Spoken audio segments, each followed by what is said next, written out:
I'm focused on his spirit cause it keeps me from his fire. The Holy Ghost was with me, so my fear I leave behind. My sins were all diminished when he took that breath and died. And if you think I'ma give up on my God, the devil is a lie.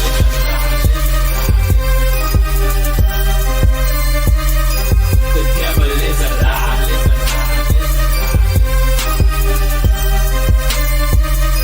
The devil is a lie.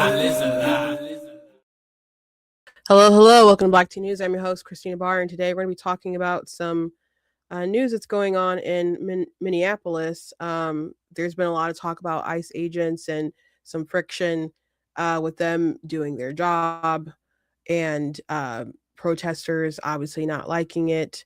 And there's friction with the ICE agents wearing, masks and other things, and people are like, that's not right. And then that ICE agents and law enforcement are like, people are trying to dox them and they're harassing them, so we're doing it for their safety. And so they got stuck in the snow, apparently, and people were harassing them. And there was a car that was stopped, and then it accelerated, and people are disputing whether they accelerated. Looks like they obviously accelerated, but there was a ICE agent like in front of the car, and the ICE agent opened fire and ended up killing this woman who was in the vehicle. So there's lots of angles, and people are saying that it was excessive, and it looks intense, but she did accelerate. So I would assume that they would rule that it would be justified. I'm not saying it doesn't look aggressive, but you cannot act crazy around law enforcement. And I don't understand, I guess, the extra vigor I suppose people have toward ICE agents, where they act like they can be all extra crazy with stuff that you wouldn't apply to like other situations with other law enforcement dealing with Americans who break the law. So it's always a tragedy, though, when life is lost. Some people are like, yeah, she deserved it. I'm not going to be one of those people, but I hope this doesn't turn into just, I guess, chaos.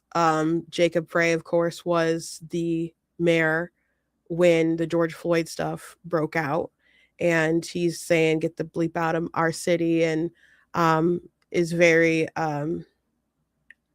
pro, Somalis in the, state, and they have to appeal to that group because it's a large demographic, and then they're very woke anyway. So it's just like a very unfortunate situation. The government is very much saying that this was an act of terror that this woman committed in the car, and I don't know how well that's going to fly with people who disagree with that. But we'll see how this unfolds. But it's just really unfortunate that so much of the media and so many Democrats and people in levers of power and influence have been indoctrinating the masses about ICE basically being the terrorist. So it doesn't create social cohesion, obviously. So we'll be talking about that. Also, Donald Trump said something the other day that alarmed the pro-life community. Talked about getting rid of the HYDE Amendment for a legislative compromise. To me, that obviously doesn't make sense as far as the compromise point, because that's not a really like popular position, especially on our side. So you'd just be taking off a lot of the base when he's already ticked off a lot of people during the election time when he was willing to push and compromise on abortion. So it's one thing if you want to argue that we should allow this injustice. It's another to insist that we have to pay for this demonic thing. And that's where I'm going to push back on it hard either way. But I'm really going to push back hard on if you're going to start insisting that we pay for it. And I know there's ways that people still get around with having taxpayer dollars, pay for it and stuff. But no, I don't think we should get rid of the HYDE Amendment. And I don't think our Republican president should be leading the way on that. I mean, that was a pretty, I don't know, unusual thing for Democrats to be stopping for not too long ago. I mean, they've shifted on that. But that's a recent shift. So we're just straggling behind on what the Democrats' positions are. So I got an issue with that. And someone said it was a white person who got shot. So does that mean that you're not going to see protests and all that stuff? Is that the kind of the implication? That would be, I don't want there to be anything crazy like it was back in 2020. That was a really crazy time. But there were moments when BLM folks would show up to places and they would realize that it was a white person who was shot, and then they would like leave. So I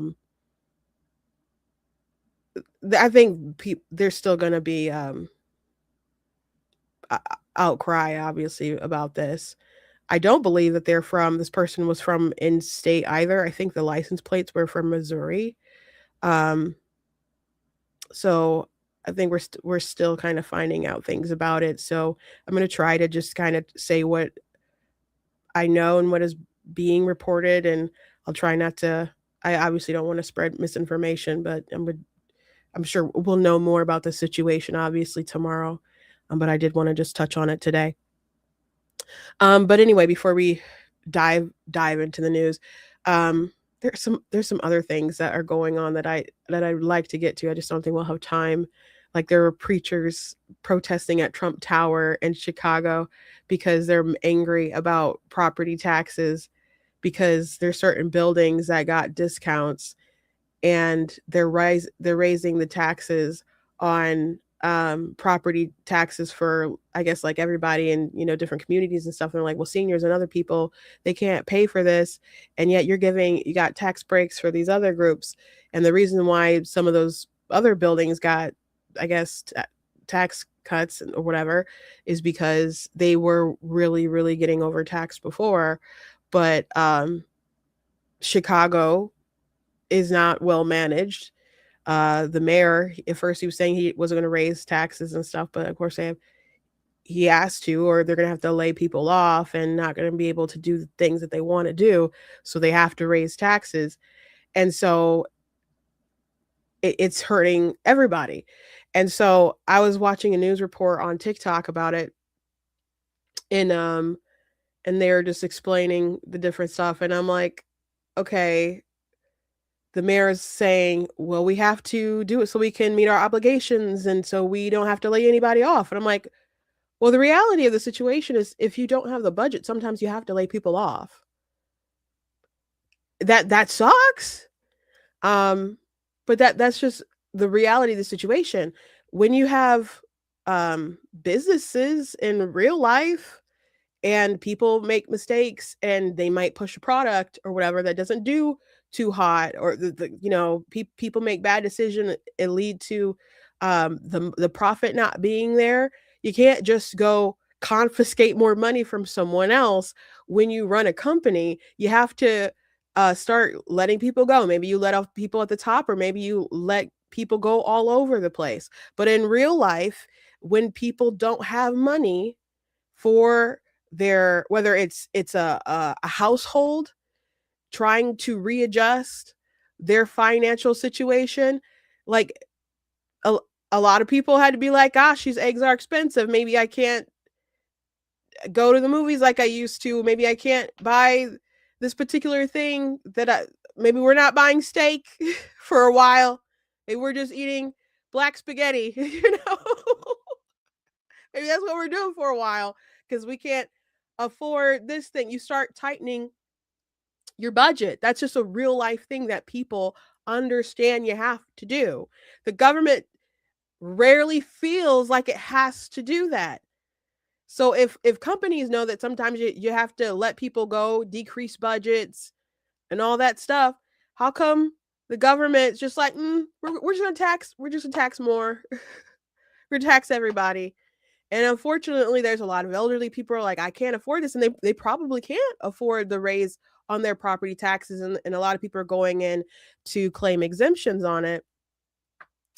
But that's the thing about people who keep voting for big government, demanding that there's more government services. That stuff doesn't come out of nowhere. Someone has to pay for it. They just expect these huge companies or very, very rich people to handle, the debt, to get taxed out into oblivion while everyone else doesn't have to contribute.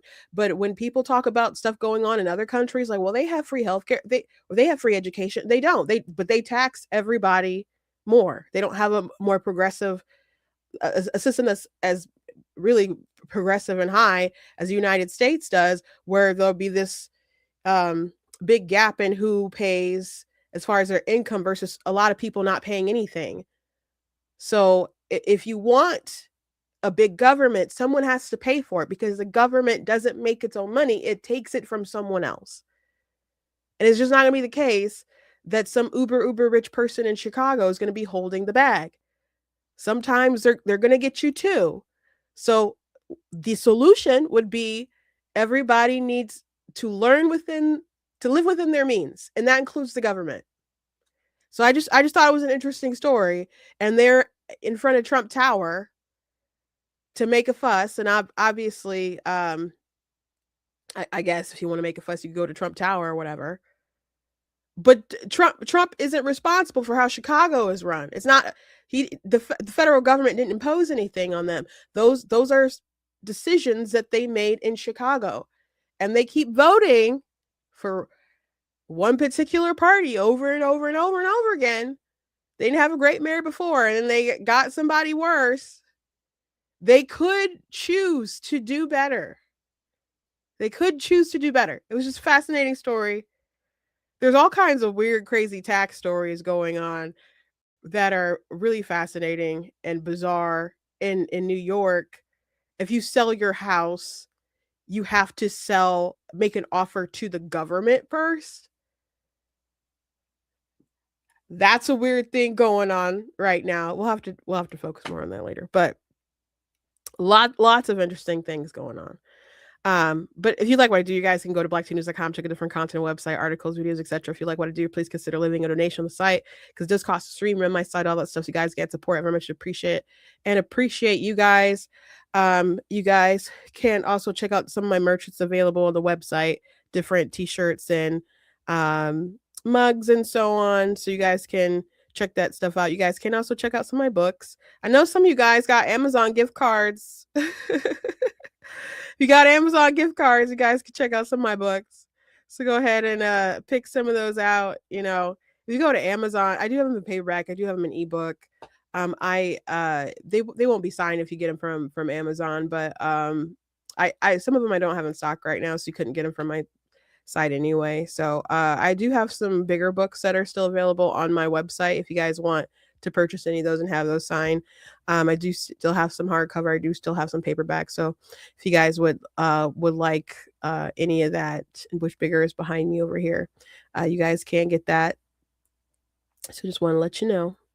Okay, so right now, all the buzz right now is about the shooting that has happened in Minneapolis.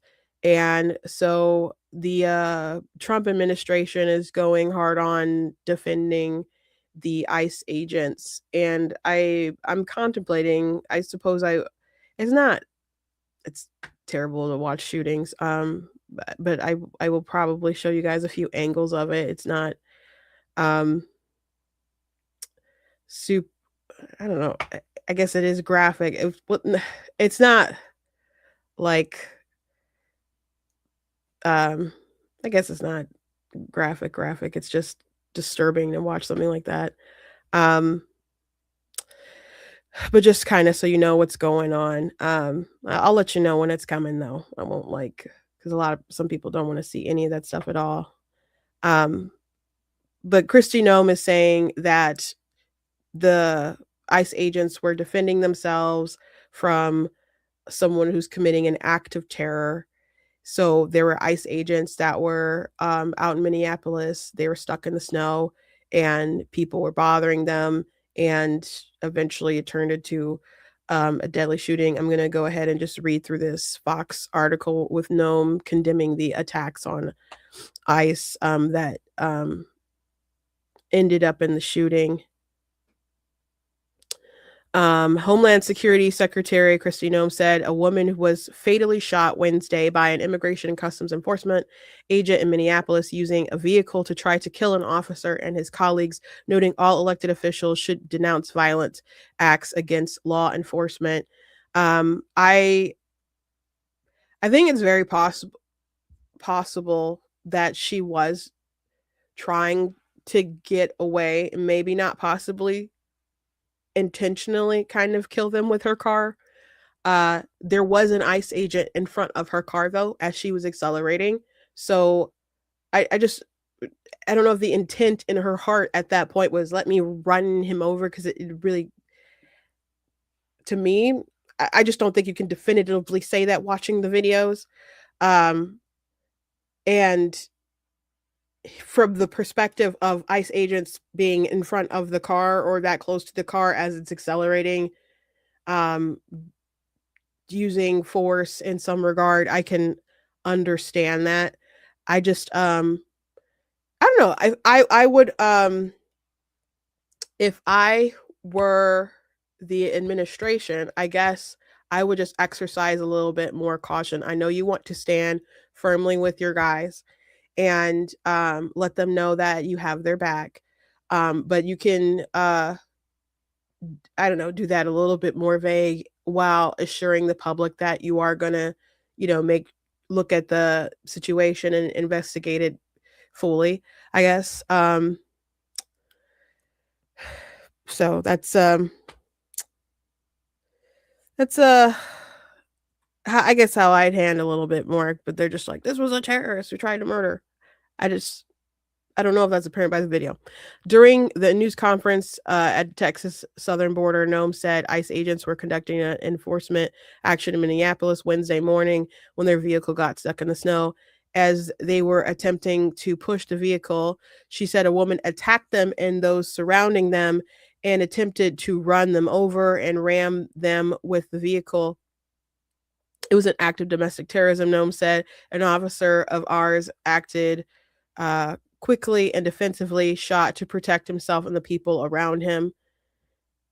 The woman, who has not yet been publicly identified, was pronounced dead, though additional details about the incident have not yet been released. Noem said the Department of Homeland Security is working with the Department of Justice to prosecute those accused of attacks on law enforcement. The shooting came days after DHS deployed 2,000 additional officers to Minneapolis area, sparking protests in the Blue City.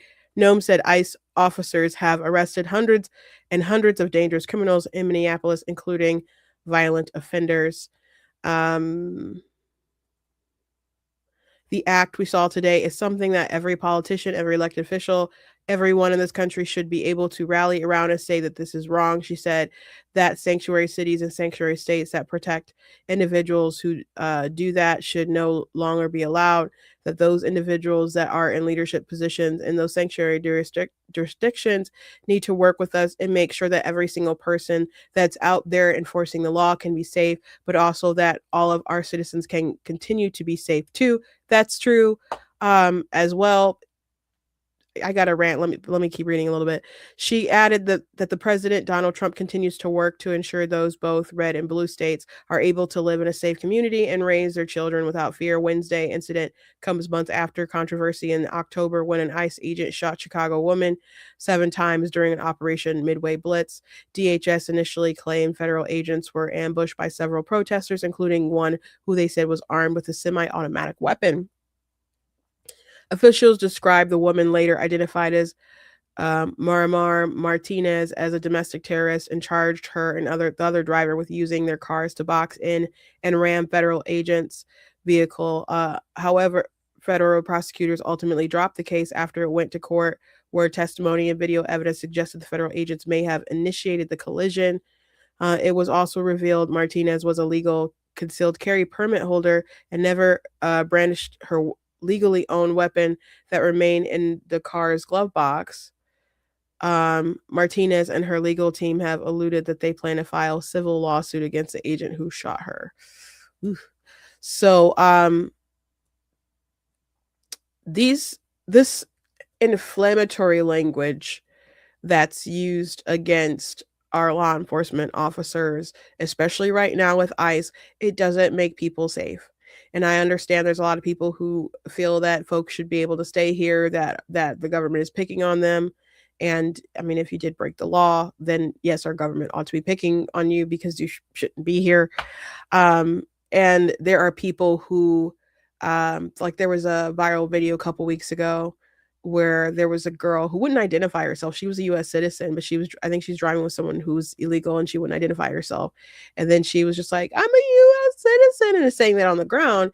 But it's why are you obstructing, this investigation, justice or whatever, and then you got detained a little bit and then let you go once they could identify who you are. And guess what? That happens outside of situations with ICE.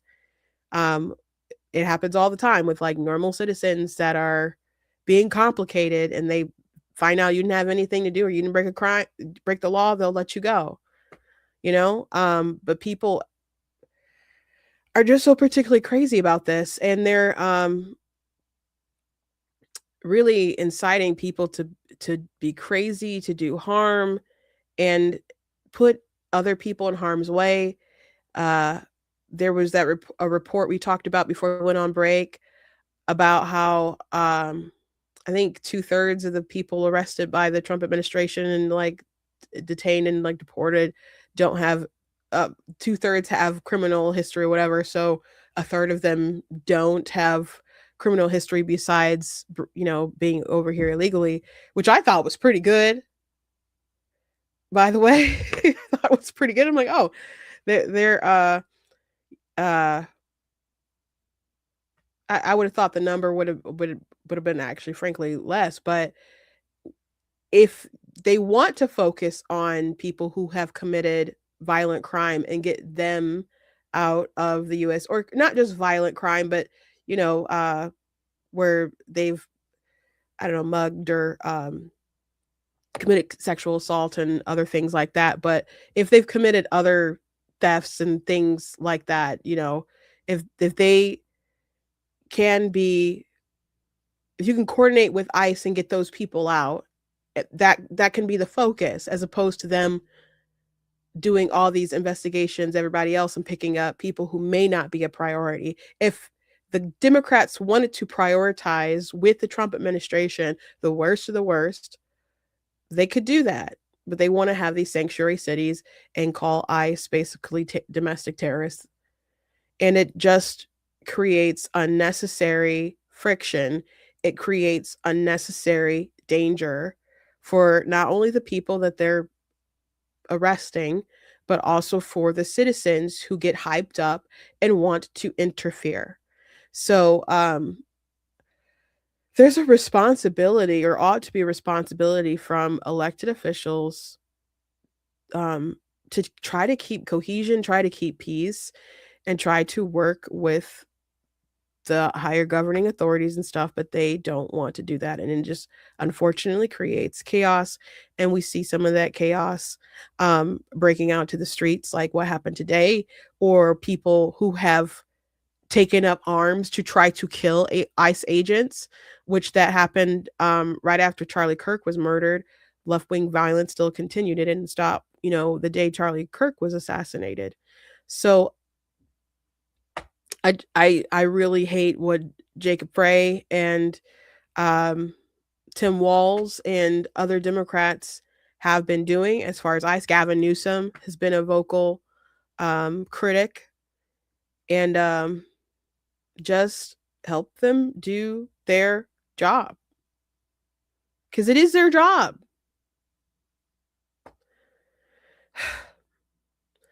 Now, you can see some of these angles. of the actual shooting. I'm just seeing kind of what's online. I don't know what's all been reported on the news, like cable news, because I ain't got it. But there's a couple different angles of the shooting that's out.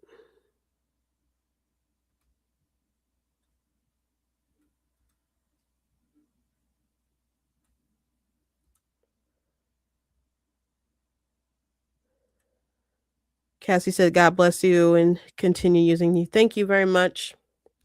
Thank you. Glad to be back with you guys. Besides the holiday stuff, you guys know that I was really sick, so and glad to be here. So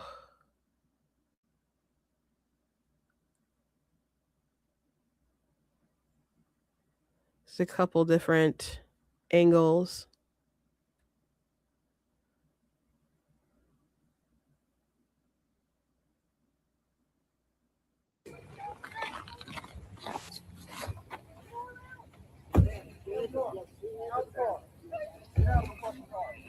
No! No! Shame! Shame! Oh my fucking god! What the fuck? What the fuck? You just fucking, what the fuck did you do? So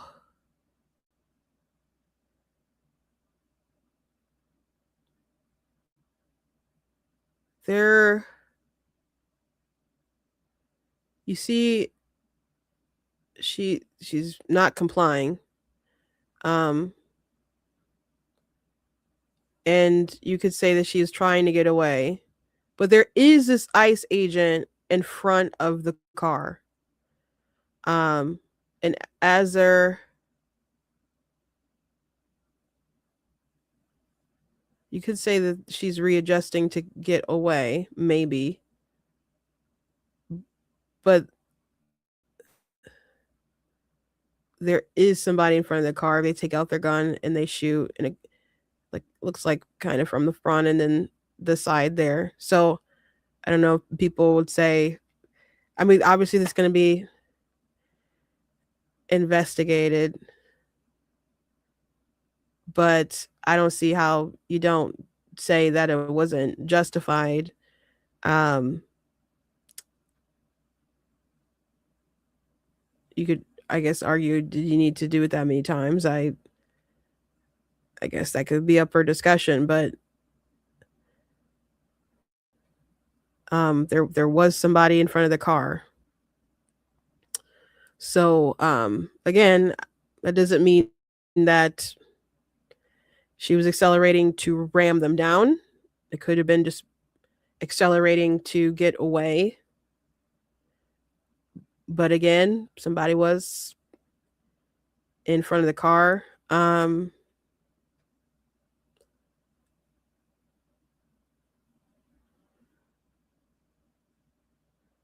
There's another angle the people have been looking at.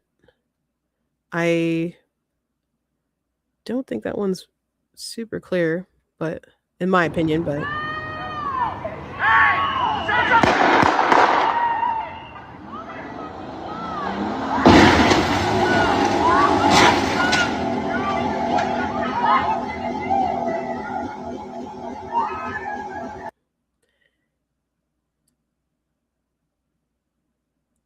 here's a zoomed in video, the one we just watched.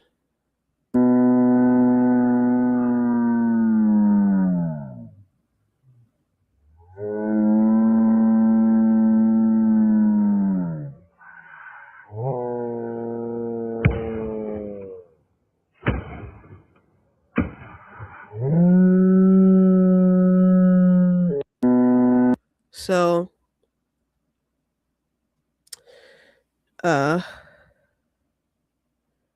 someone said I have a slow down video that shows she's aiming right at the ICE agent before he shot. That, I mean, I'm assuming that's probably the one I just showed. And He's in front of her. He's in front of her. So, I mean, cars are no joke. I mean, some of these ICE agents stuff being surrounded, situations where they may be boxed in. I remember one time, we got boxed in just out in Detroit some years ago at a gas station. And if you get gas station late in Detroit,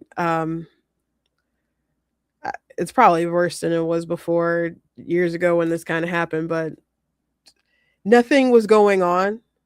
But all of a sudden there was these cars that came up like real fast, and it was like, we need to get out of here. So,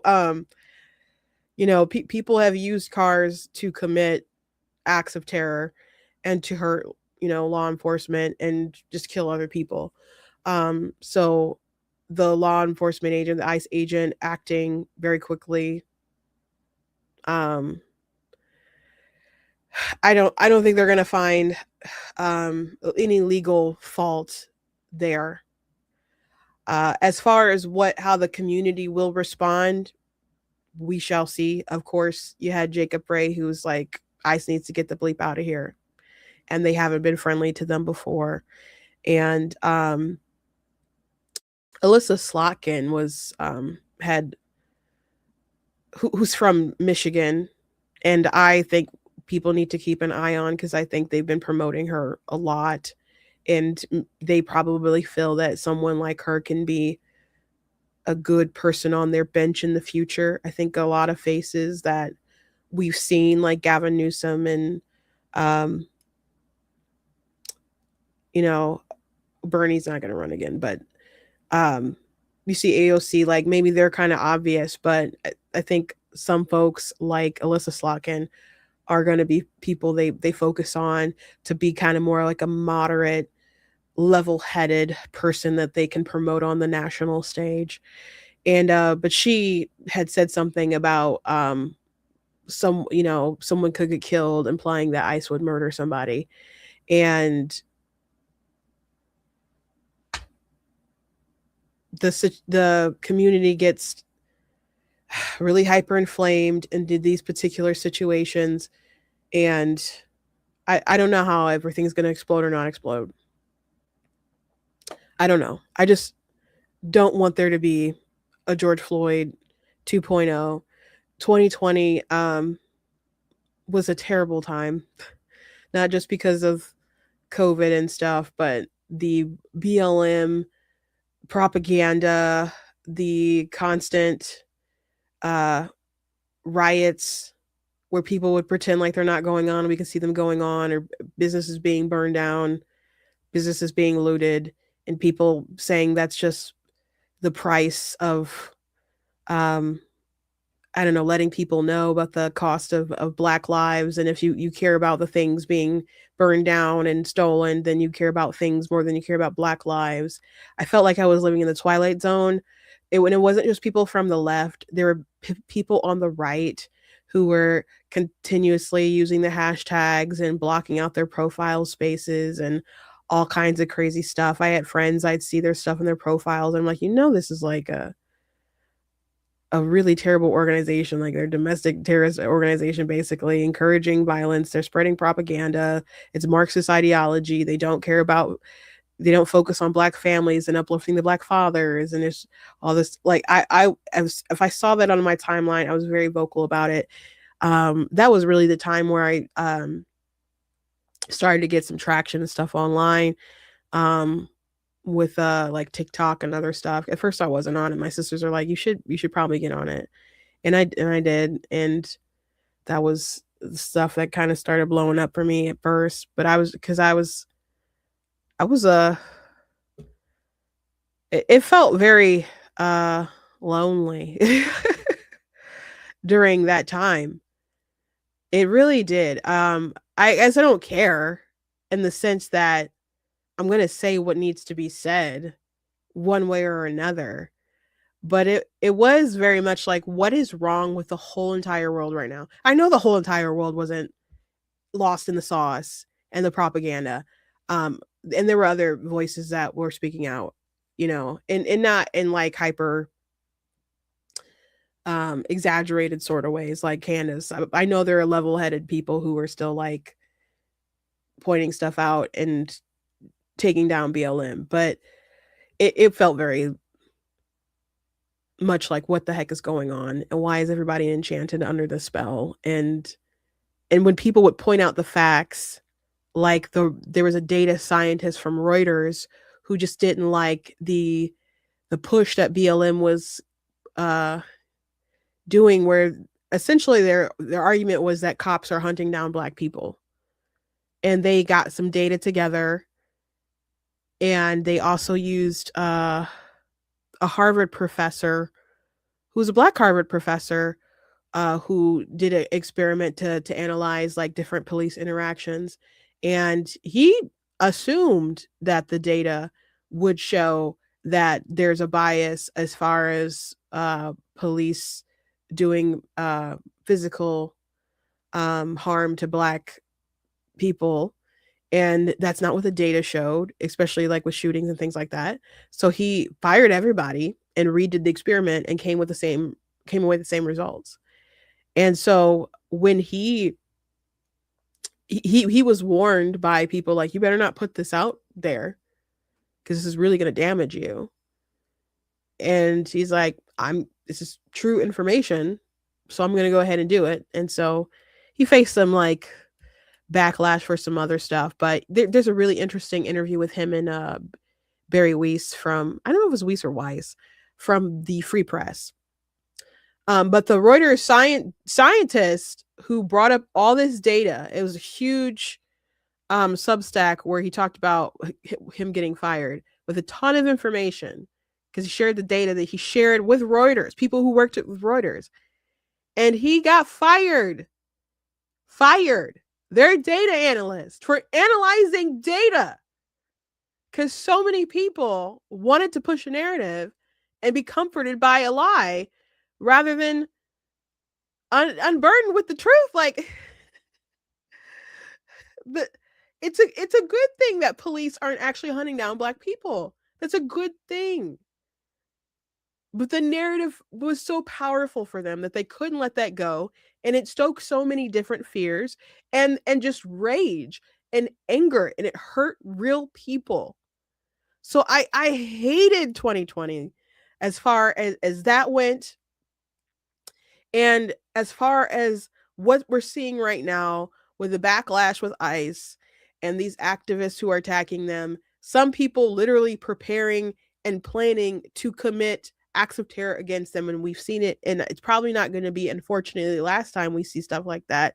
It's so much because of propaganda that is pushed by irresponsible leaders within our government. For what? For just to posture,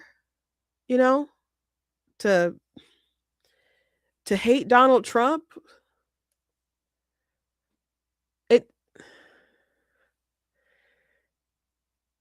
Immigration, it's fine if people want to come here and assimilate into our country. I think we kind of need to pump the brakes on how many people are here right now, because we already had some people here illegally. But people don't need to jump the line. People don't need to overstay their visas. We need to know who's here. If people are breaking the law or have broken the laws, on top of like overstaying the visas or, illegally crossing the border, they really need to go back. It's so unfair to people who want to legally come over here. There's so many immigrants who are my friends who did things the right way, didn't take, government money, weren't a burden to society, and didn't break the laws, didn't break the rules, were on their tip-top best behavior. And they look around at all this stuff going on and they're just amazed. And they don't get it. And I don't get it either. But anyway, I'm sure we'll find out more about this story as it keeps evolving and they do some more research into who this person was, and it looks like the car maybe had Minnesota plates, so I don't think they were. No, I'm sorry, not Minnesota plates, Missouri, and some. So I don't know. They could be there for lots of reasons, though. So we'll see. I don't want to over report and say something that's not confirmed, not true, whatever. So we'll just leave it at that. And if there's more information, tomorrow we'll talk about it. But hopefully, the mayor and other politicians and activists do not fan the flames and recreate situations that we saw in 2020. I really hope that's not the case. But as someone pointed out, that might not be the particular race of the person who's that people want to do all the hoopla for, which it is also like insane, but probably correct. So we'll see. We'll see. Anyway, moving on. There was something interesting that was said by President Trump that is really upsetting. So he said that talking to Republicans that they have to be more flexible on HYDE. And I guess in the pursuit of trying to get some kind of health care deal. And that's really bizarre to a lot of people, especially within the pro-life movement. And I find that to be a very unnecessary sort of position to have, especially coming from people on the right, because even if you thought that relaxing on HYDE was going to somehow help with negotiations and maybe help with midterms, it's still going to demoralize your own base. And maybe they'll feel like, I think the thinking is always the base will just have to show up because what other choice do they have? And I know that's how they think because that's basically what they said during the 2024 election, when Trump was pushing a lot of the pro-choice stuff. And I guess they had a point, like, who else are you going to pick? You're going to pick Kamala Harris? Or you're just going to stay home and just let her win? And so they're playing chicken. And some of the pro-life organizations kind of try to downplay some of the pro-choice language or how they changed the platform. And Lila Rose who's the head of Live Action. For a minute, she was just like, we might have to withhold our vote. And people were ticked off at her. Like, you just want to tank the election. Well, she's a pro-life activist. That is where her heart is. That is where her advocacy is. That's her organization. And people start attacking her. It's like, how much money does she make? And, really tried to attack her character for standing on principle as far as what she specifically advocates for. And so, eventually they were like, let's, support Trump and stuff. But it was hard for a lot of folks. And if you've been following me for a while, you know that I was furious during some parts of 2024. So anyway, at the end of the day, if you continue to follow, you know that I argued at the end of the day, Kamala Harris was basically metaphorically on the hit list because for lots of different reasons, but one of them regarding this particular issue, she was asked, okay, if you're the president and you want to codify Roe v. Wade on a national level, how are you got to get votes from Republicans. So would you be willing to cut a deal with some of the more liberal Republicans, like Murkowski or whatever, and say, hey, go ahead and vote for this thing to codify Roe v. Wade and protect abortion up to like 24 weeks or something like that. And in other cases. if we'll compromise with you and we'll vote on this if you do something like religious exemptions. And to me, that was such kind of a weird question to pose, because I'm like, why would that even need to be negotiated? Like, of course, you wouldn't force churches to engage in that, religious organizations to pay for that, to perform them, whatever.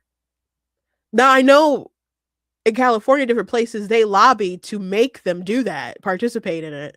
I know that's something that they do. And I've written about that in my book, Of Course God is Blatantly Against Abortion. So I have that information out there. I'm aware of it. But it just seemed like a really odd question to even like have to throw out there. But it got weirder. It got weirder because then Kamala Harris was like, well, I don't think we should compromise on a woman's right to choose.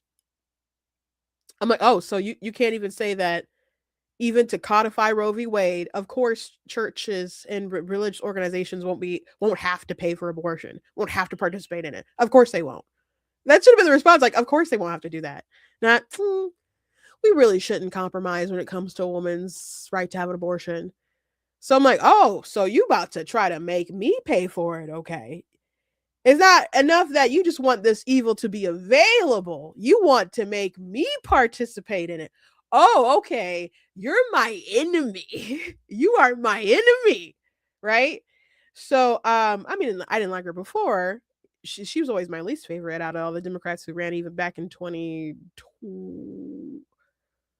I guess 20. I guess it would have been 2020, right? I never liked her. Still don't like her.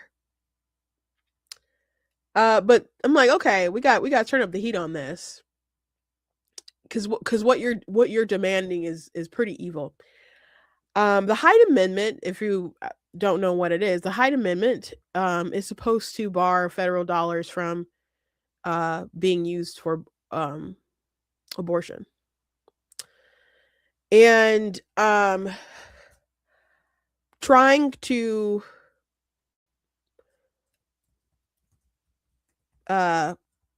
get rid of that, I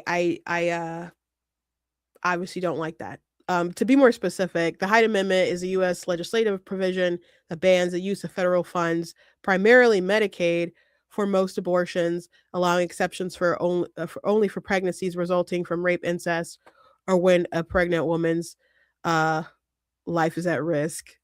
It's funny, the AI overview is like, a pregnant person's life is at risk. Only women can be pregnant.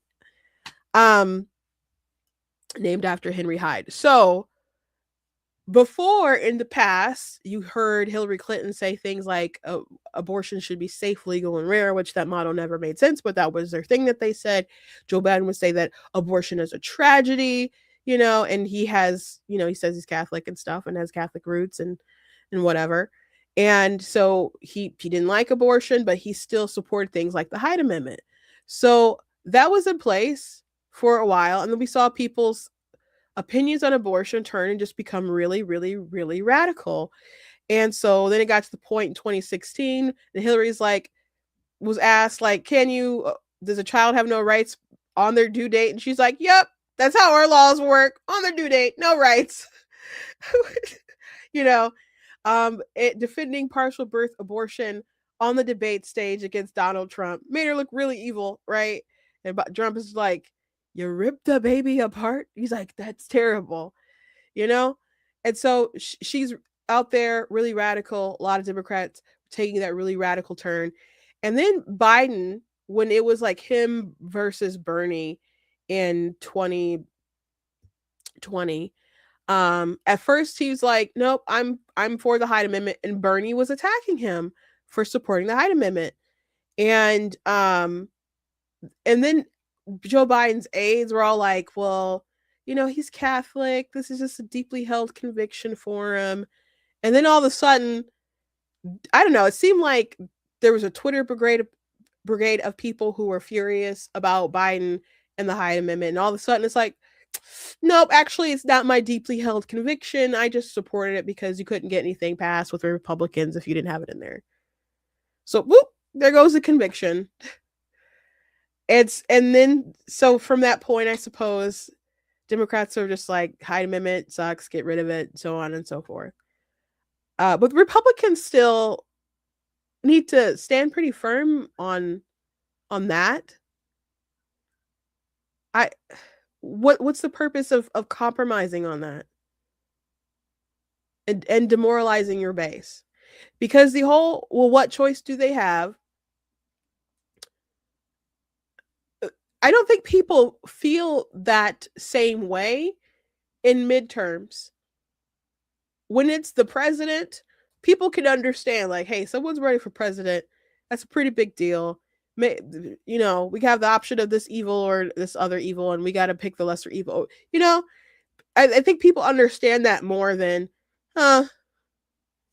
it's the midterm. It's our congressperson. It's maybe the senator. Is this as do or die as something presidential? Is it as do or die when it's the governor or whatever? I know that it all matters, like who your congressperson is, who the senator is, and who's your governor and your AG and all. I live in Michigan, believe me, I know all that stuff matters, and unfortunately, I don't like anyone at the top of our ticket. I mean, at least who's running the government right now, with Whitmer and Nessel and Benson, and I don't like them. I don't like them. Okay, I understand the repercussions of having people govern you who you're not too fond of and you disagree with fundamentally. A lot of people, it doesn't register like that. So if you feel like you can just do wild things that are going to demoralize and upset your base, and they're just going to get in line and still knock doors, still make phone calls, and go out in a midterm election, people pay more attention to a general than they do midterms. You can get a lot of crazy stuff pushed through in midterms because not enough people pay attention. So it's bizarre. It's bizarre. I don't like it. Someone in his circle needs to chit chat with him. Maybe his vice president. Where's JD on this? People are retweeting quotes from JD Vance of the past saying like that if Republicans miss on abortion, like that's the whole point, you know, and that you and they need to have the courage to stand up for it. And then Donald Trump had an executive order about enforcing the HYDE Amendment by the authority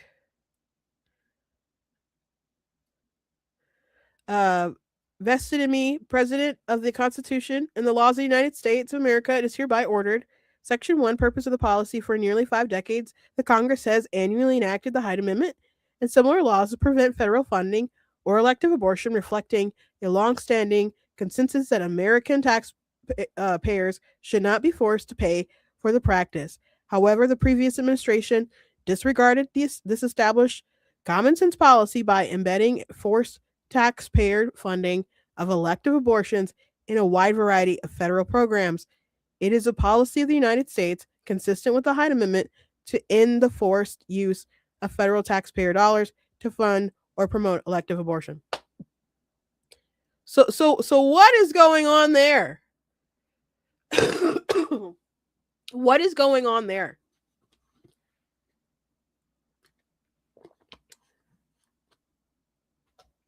What is going on there? I felt like in 2020 when Donald Trump was coming for the pro-life community and making different comments about election losses in the midterms, which we did have some pretty bad losses. Again, I'm from Michigan. But I didn't think all of the focus on the pro-life movement and the overturning of Roe v. Wade was fair, because he was very instrumental in a lot of midterms, and there were people that he would recommend, and the whole kind of Trump train would push people through to be at the top of the ticket who didn't necessarily deserved to be there and shouldn't have been there, and probably couldn't have governed particularly well, but they were knee deep in the election was stolen narrative, and they were very loud, and Trump wanted to push people who were still pushing that. So that is what took precedent, and a lot of people didn't like it. So a lot of people that he recommended didn't win. In Michigan, we got wiped out. And that was his ticket, So I didn't think I thought it was a misdirection. I'm not saying that people didn't backlash with the overturning of Roe v. Wade, but I felt like he was really trying to focus on that. So we didn't have other conversations.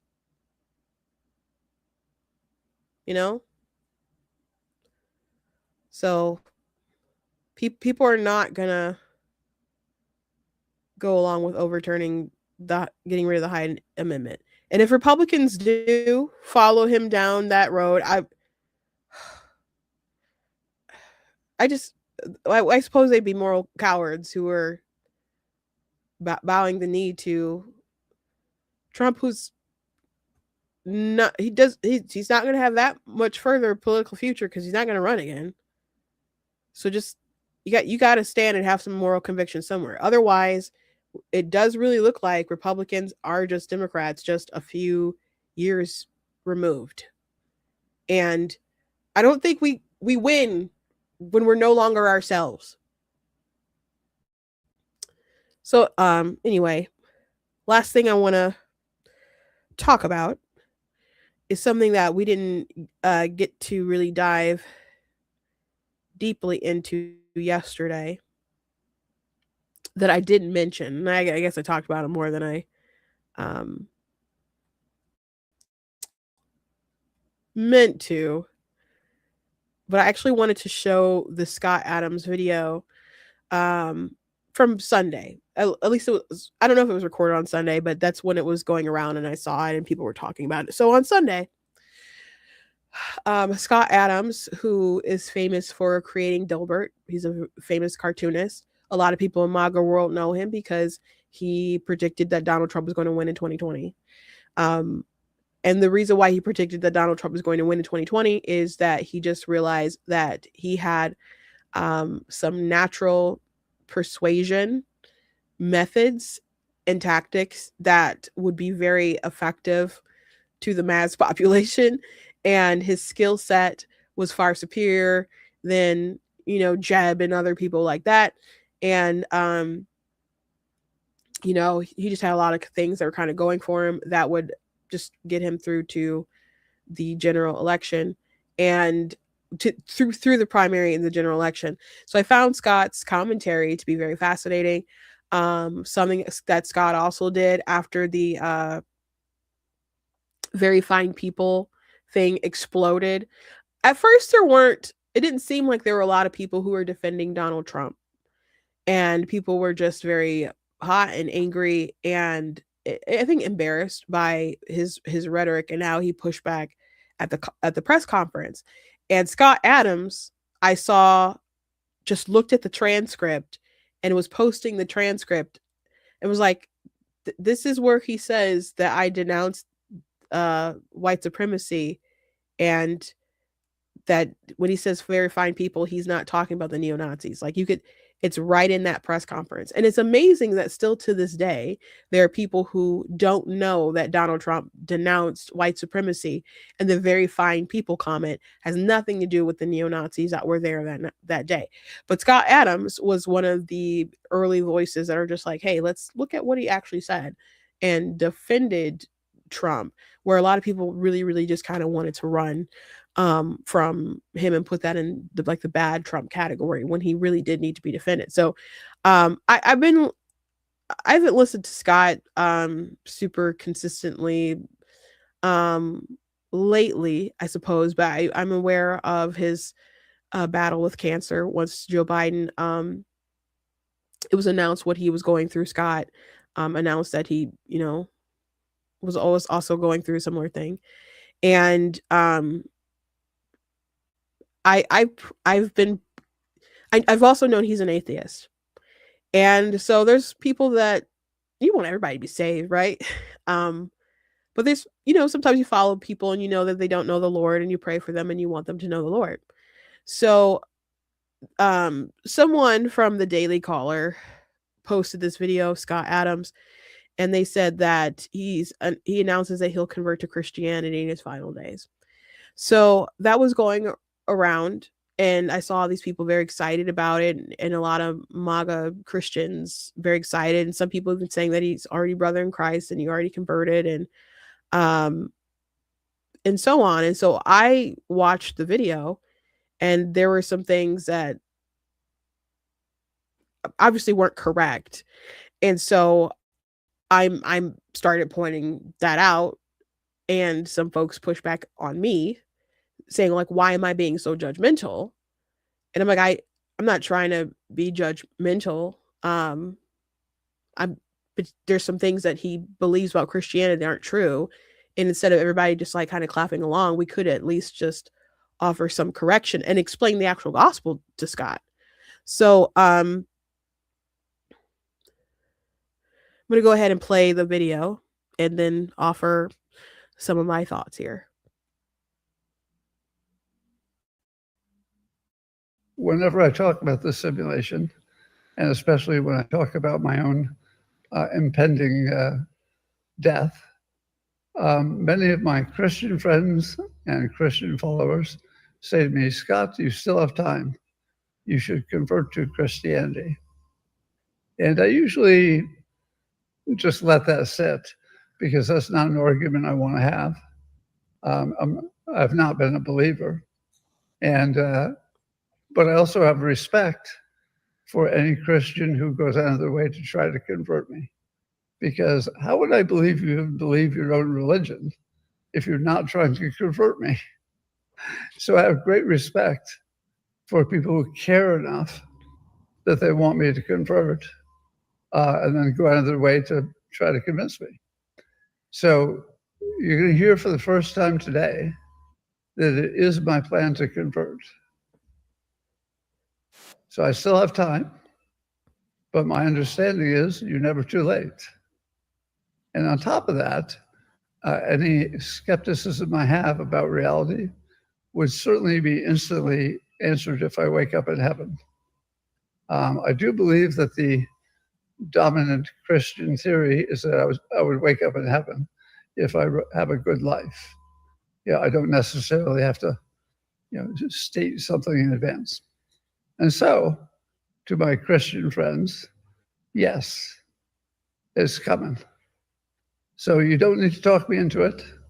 I am now convinced that the risk reward is completely smart.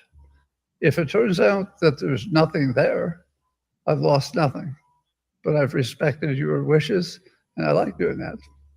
If it turns out there is something there, and the Christian model is the closest to it, I win. So with your permission, I promise you that I will convert.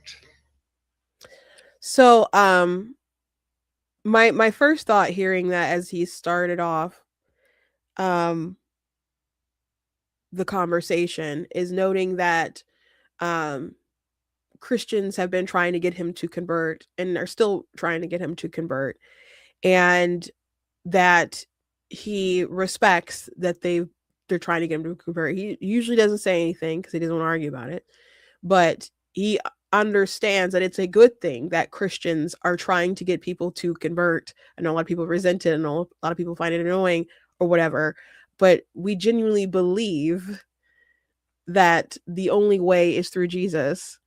So if we genuinely believe that, why wouldn't we want to share that? I often talk about Penn Jillette, how he broke it down. He said he doesn't respect people who don't proselytize, because and he used this analogy. He's like, if I was certain that there was a truck barreling down about to hit you, and I'm trying to convince you to move, like, hey, there's a truck coming.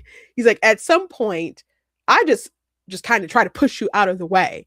And he's like, and this is more important than that. So for a Christian to just kind of not say anything. He said, how much do you have to hate someone to actually not proselytize to someone? So it's wild to me when there's a lot of Christians that try to just who insist that they're supposed to just kind of live their faith out personally and not embrace the Great Commission, where you're supposed to go out and spread the gospel. I don't understand. I can understand being afraid. I can understand being very shy, not feeling like you can adequately express, though the Bible does tell us to be, ready to defend the faith and explain the hope that lies within you. So you do have a responsibility to be able to convey in some kind of way. You don't have to be a Bible scholar, but it's good to study. Something that I guess I don't know how much this will help people because Stephen was killed, but when he was arguing with people, the Bible talks about how the Spirit would give him the words to say, and people couldn't beat him in an argument. And I'm like, you have to believe that the Holy Spirit is with you, and that you do have a responsibility to study and to research and to look up things yourself. But in situations where you need to know things that the Holy Spirit can bring things back to your memory, or maybe something that isn't, you don't need to be Wes Huff when defending the faith or something. There might be something else that the Lord can give you to say to someone at the right moment. So I don't want people to be too freaked out to and feel inadequate and not spread the gospel. But if you are really too afraid to confess that Jesus Christ is your Lord and Savior, if you're ashamed to confess him before men, he'll be ashamed to confess you before the Father. So you do have an obligation to spread the word, and I don't understand on a personal level, if you care for the people around you and you truly love them, because we're supposed to love God with all our heart and our mind and our soul. But the people around you, wouldn't you want someone to reach out and try to spread the good news so you would have the truth? So why wouldn't you want to do the same for someone else? I don't understand. So he gets it. Scott understanding that he didn't want to argue with people in the past, but he understands they're coming from a good place. And so to the Christians who are concerned about him, he's saying that he plans to convert because the risk doesn't make any sense at this point. But something he said was that he plans to do it, and that from his understanding is never too late, and he still has some time. So he's someone who's dying. I kind of don't understand running up the clock at that point, but I'm glad to hear that he's making that consideration and plans to make that move. Now, what is concerning is that he believes that the belief, the consensus or widespread belief, is that if you're a good person, you're going to end up in heaven. And that is not the Christian doctrine at all. And something that I find fascinating is that a lot of people who are atheist or people who could deconstruct, they'll say something about their knowledge of the gospel, and it's so not what's taught. I'm like, how did you come to that conclusion? And I'm like, how did your friends give you that impression, or your Christian followers give you that impression? Because that's not what we teach. That's not what we believe. We believe, well, no one's really good but God, and your deeds are like filthy rags, and you can't earn your way into heaven. To get to heaven, that requires perfection, and we can't achieve perfection. But fortunately, a perfect sacrifice was given, and Jesus Christ laid down his life. He was the perfect, lamb that was crucified, laid down his life, he had the power to pick it up again, but he chose to lay it down to pay the debt of our sins. And so we have to put our faith and our trust in Jesus Christ, believe that he's God, that he died on the cross, that he rose again, and we put our faith and trust in Jesus Christ, and when we're saved. And the fruits of that salvation will be, patience, love, kindness, and you're going to see people begin to change outwardly. Now, Scott doesn't have a lot of time unless, God decided to reverse that.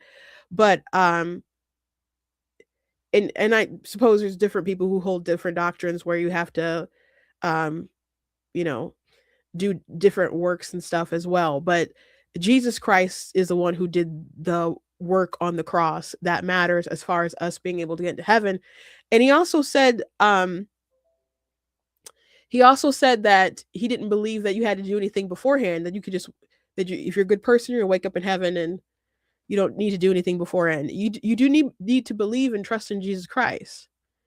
You don't just kind of wake up and then you see everything and you're like, "Oh gosh, it was real the whole time. Okay, I can be a believer." That's not how it works. And so when I saw a bunch of people just like retweeting and reposting it like, "Oh, I'm so glad to hear this. I'm so glad." And I'm like, "Okay, I have on X, I have like 5,000 followers. I'm not verified because the last time I tried to pay for my check mark, they took my money but didn't give me my check mark." And I'm like, and then I tried to reach out to X and there was no explanation of why they just took my money and didn't give me my check mark. So I'm like, I'm not gonna keep paying for it and not get my check mark. So I kind of want that resolved. So I saw Benny Johnson and all kinds of folks just kind of retweeting victoriously, and I'm like, is someone going to explain the errors in this video? Someone going to break it down? And so people got angry at me, like, why so judgy? And is it important to always be right? Sometimes we need to be humble. And I'm like, this isn't a debate about like little things that don't matter. I'm talking about something that's very crucial to the centrality of our belief system, you know? So it's important. I'm not saying you have to grasp everything about Christianity to accept Jesus Christ, but you do have to trust in him. And I'm not there's no message of repentance, there's no message of Jesus within that. So I don't know what Scott does or doesn't know. I know what he expressed in that video is just wholly inaccurate. So that was my concern for Scott, because and people are like, we've been praying for Scott. I've been praying for Scott too. That's why I care. That's why I care and want someone to genuinely preach the gospel to Scott, because I do care.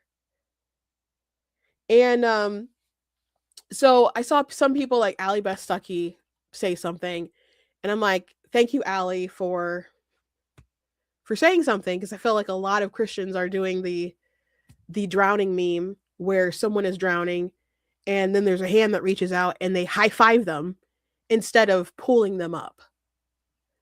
So, she said something, and there was a couple other people that said something. And so Scott, mentioned that there's a lot of people reaching out to him, and he understood that people were doing it from a good place, I guess. But then he also said underneath that post that he was being turned off by the pushback and that he was considering not doing it because there's people who believe that there's only one way. And so I know I screenshot it because I sent it to my sister. Give me one. I'll just read the text. And she's just like, there is only one way. What are you talking about? And then someone got mad at me because I guess of the insinuation that there's only one way. And the person who pushed back, they weren't even Christian. So I guess it's another thing to consider with some of these people that you're arguing with. Because some of them, they don't know. They don't know. Give me 1 second.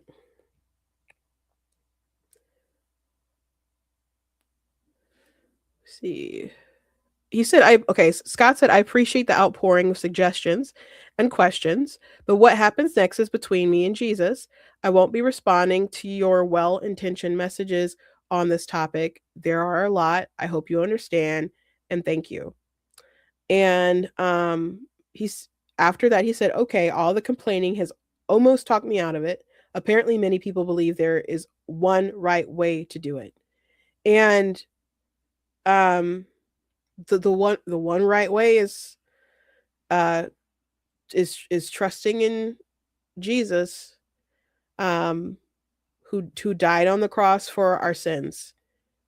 So again, I don't know what he does or doesn't know about the gospel message. All we know is that in the particular video, he didn't seem to understand or grasp that. So he says there's a lot of suggestions. And then a lot of people started pushing back at me and some other folks because of the complaining and how, like, see, you're talking, this is what's wrong with Christians, and you're talking people out of stuff. And I mentioned this yesterday. There's folks who will defect from Christianity and they'll blame other people within the church, and they'll talk about church hurt. And there's some people with some horrific, like, church hurt stories. And then there's some people, and it's like, there's one video that went around. They're like, this is why I left the church, because it seems so fake. They have greeters and people who are trained to, like, welcome you in. And it's like, yeah, they have people at the door who are friendly and smiling. That's why is that a bad thing? like, and they just have like a list like that. This is really ridiculous. So there's people who have like dumb lists like that. And then there's people who are like abused by church leadership. And those stories are really tragic. But at the end of the day, the question is Christianity true? Right. And you can't or shouldn't allow other people to get in the way of your relationship with Jesus. And if you do, that's a decision that you decide to make. So if Scott, knowing that people are coming from a good place and he feels that they're a little too aggressive and he's turned off by that, he's like, I'm going to change my mind, knowing that he doesn't have long. I don't want Scott to make that decision, but that is ultimately Scott's decision to make. And I don't really think that's fair to blame on other people. That is Scott's decision to make. If he wants to let his ego at the last minute get in the way there, but I hope that's not the case. And I pray that he has a sincere conversion that is not delayed. Because again, I have been praying for Scott and I do care. So I do also think that it's important for Christians to promote the actual gospel and not a idea that if you are good, then you just wake up in heaven and you don't need to do anything beyond that. That's again not what the gospel teaches. So that was my main concern. Someone said, I think when someone plans that way, it isn't genuine. He's doing it for the sake of, well, I'm on my deathbed, so I guess repentance brings salvation. You cannot be saved and not know what you're being saved from. Yeah, a lot of people do the deathbed stuff, and folks are my grandpa, my dad's dad, he heard a lot of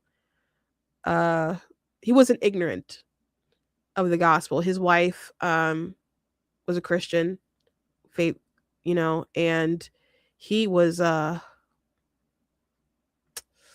he pushed back very hard. And there's a couple of traumatic stories, like him ripping up her Bible and him ruining Christmas dinner.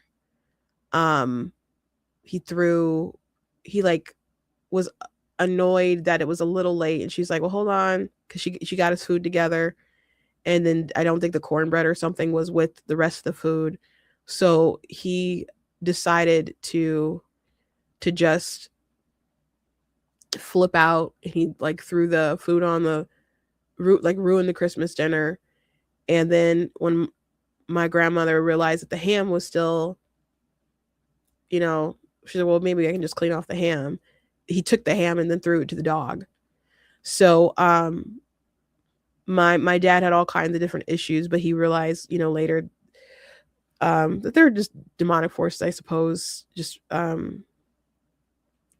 trying to hinder and drive him to try to hinder my dad growing up and following in the ministry and stuff too. So he had to come to terms so he could even forgive his father for some of the crazy stuff that he did. But and he cheated on my grandmother, and there was a theory that he actually wanted to not be there and go to his girlfriend's house. So that's maybe one of the reasons why he ruined dinner.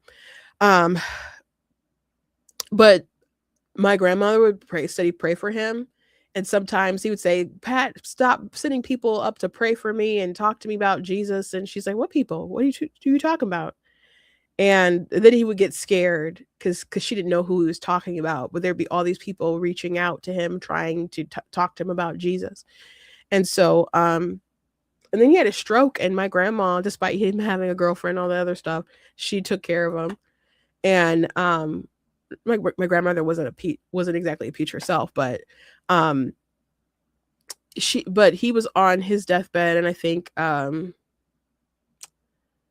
a friend of my dad's and someone else, I think, led him through the sinner's prayer, and that was something that the Lord told my grandma was going to happen some time ago. So I don't it was really hard for my dad to accept when his dad died, because in his mind he just like, well, dad is so charismatic, we'll get him saved, and then he'll do all this stuff for the Lord. And it didn't happen like that. So it was really hard for my dad, and he had a hard time accepting it. And that's another kind of story for later, I suppose. But he didn't. It was really hard for him when his dad died. But anyway, people are mentioning like the thief on the cross and Scott's situation, and use that as, I guess, evidence that you can sneak in at the last second. And as far as who God ultimately lets in those kinds of situations, that's up to him. But I do think it's obviously a different situation, because one, they were right there with Jesus. There were two thieves, and one of them was obviously rude and mocking, and the other reverenced him and was like, this man hasn't done any wrong. Like, we're guilty. But he's not. And then he asked, like, please remember me when you come into paradise.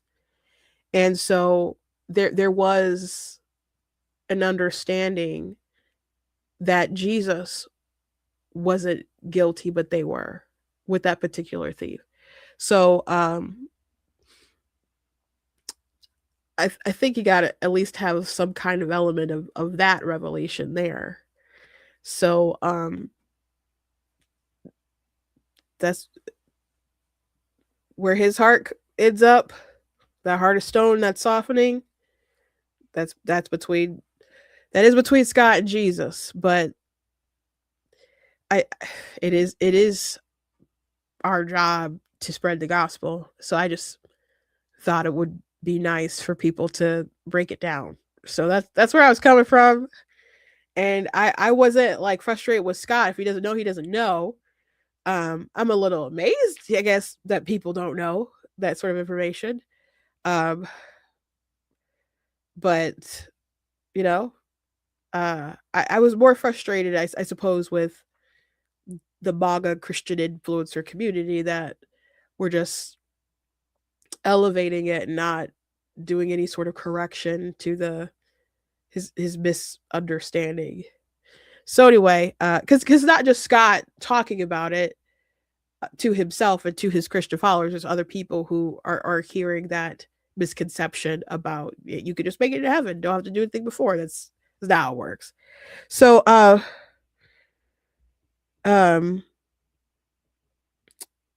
anyway, that's it for today. I hope you guys enjoyed the show. You guys could go to blacktudors.com, check out different content on the website, articles, videos, etc. If you like what I do here, please consider leaving a donation on the site because this costs a stream, run by site, all that stuff. You guys get support. I very much appreciate you guys. You guys can check out different t-shirts and so on at the site, and you guys can check out some of my books. I'm steadily trying to write and finish some stuff and get some new stuff out this year. I do have one event right now that's on the books. It's the Ohio BookCon. What is that? That's in June. It's really close to my birthday. I think it's like the 6th or the 7th. My birthday's the 10th. But I will be there. I'll probably be back at Motor City. You know, I wasn't there in November because I went to Israel. But I was there last May, and so it is my plan to be there this May. I haven't actually filled out the form yet, so they usually don't say no, but assuming I get in, and I'll let you guys know if I do and when that is. My plan is to have my next rendition of The Color of God's Eyes series to be done and out and available for purchase there. So that'll be very exciting. Yeah, so that's in Novi. The Ohio thing is the first time. I think this is the second year of them doing it. And there was a lot of indie authors online that I saw on TikTok who did really well there. So I made sure to sign up, and hopefully that's really good. I'm going to inquire about some other stuff. I might see if there's still time to get to Chicago, C2E2. I've always still wanted to go to New York's Comic-Con, but I don't want to go to New York. I don't want to go to New York. So we'll see. I'll keep you up to date on some of these plans. Some of them it might be kind of too late to go to some stuff, but we'll see. I'll let you know. Anyway, God bless you guys. Stay safe out there, and I'll see you tomorrow.